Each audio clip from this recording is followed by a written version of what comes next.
How long does it take a woman to fall in love?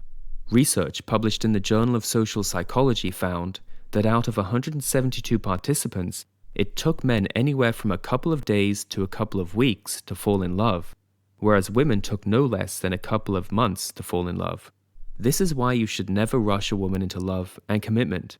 If you try to rush to the seduction process, you're forcing a woman to feel emotions for you that she's not yet ready to feel. Your role as a man is to interact with a woman in a fun and relaxed way. Make no mistake, when a woman's ready to commit to you, she'll let you know.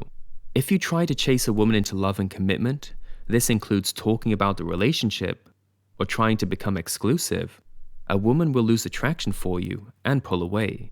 Being a challenge is an important element of seduction that mustn't be forgotten. Less available men are, after all, viewed as more desirable romantic prospects.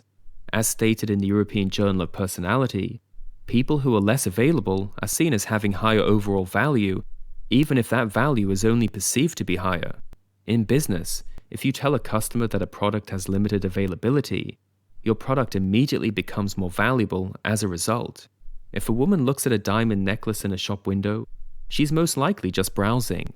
Yet, if the same woman is told that this is the last diamond necklace of its kind, there's a good chance the woman will be tempted to buy the necklace right there and then.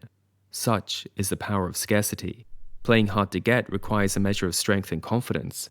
The same strength and confidence that women find attractive.